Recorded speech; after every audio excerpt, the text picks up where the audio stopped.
Renungan Harian Bulan Kitab Suci Nasional tahun 2020 SD Santa Maria Cirebon.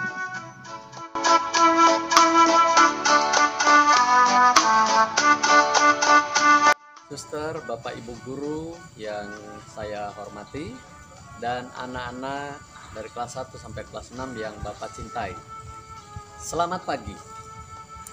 Hari ini kita memasuki hari kedua bulan Kitab Suci Nasional. Sebagai seorang beriman, maka kita perlu merenungkan sabda Tuhan agar Tuhan berkenan terhadap kita. Bacaan hari ini tanggal 2 September diambil dari Lukas 4 ayat 38 sampai dengan 44. Kemudian ia meninggalkan rumah ibadat itu dan pergi ke rumah Simon. Adapun ibu mertua Simon demam keras, dan mereka meminta kepada Yesus supaya menolong dia. Maka ia berdiri di sisi perempuan itu, lalu menghardik demam itu, dan penyakit itu pun meninggalkan dia. Perempuan itu segera bangun dan melayani mereka. Ketika matahari terbenam, semua orang membawa kepadanya orang-orang sakit yang menderita bermacam-macam penyakit.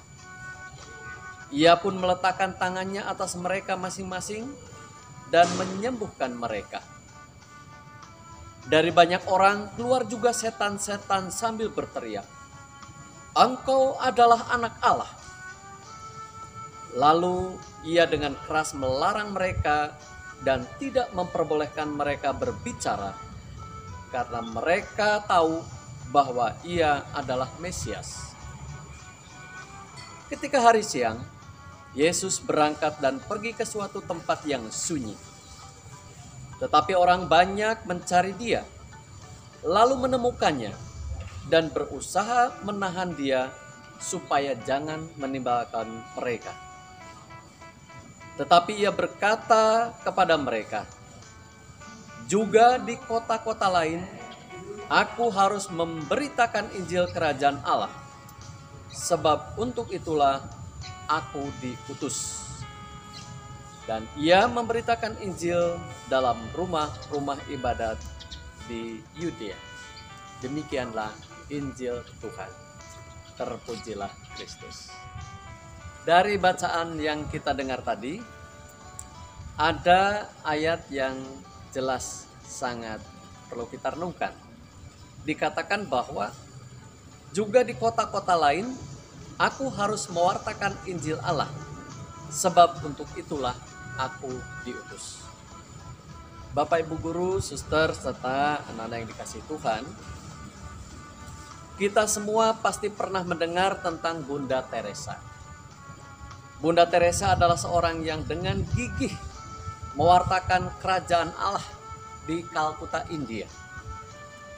Ia mewartakan kerajaan Allah dengan cara membantu sesama yang lemah, yang kecil, yang miskin, yang menderita, dan yang tersingkir. Orang-orang yang dilayani oleh Bunda Teresa merasakan kehadiran Allah yang menyapa dan menyelamatkan mereka.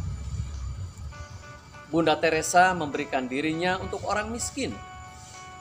Ia tidak merasa jijik dan tidak merasa ngeri akan tertular penyakit dari orang-orang yang sakit yang dilayaninya.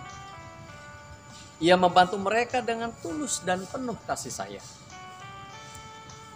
Hari ini, dalam bacaan Injil kita mendengar tentang pengajaran Yesus yang penuh kuasa. Pengajaran tentang kerajaan Allah. Yesus menghadirkan kerajaan Allah bagi ibu mertua Simon Petrus yang sedang sakit. Ibu mertua Petrus yang sedang sakit itu pun kemudian sembuh. Yesus melakukan pengajaran ini tanpa imbalan atau tanpa maksud yang tersembunyi. Yesus sungguh tulus menolong orang-orang yang datang kepadanya. kita boleh belajar dari Bunda Teresa. Yang sebagaimana Bunda Teresa belajar dari Yesus untuk menghadirkan kerajaan Allah kepada orang-orang yang ada di sekitar kita, di rumah, tetangga kita, dan orang-orang yang kita jumpai. Dalam mewartakan kerajaan Allah, kita diharapkan melakukannya dengan tulus hati, tanpa pamrih. Maka pertanyaan bagi kita pada pagi hari ini adalah sebagai bagian dari refleksi, apakah aku berani mewartakan kerajaan Allah tanpa mengharapkan pujian?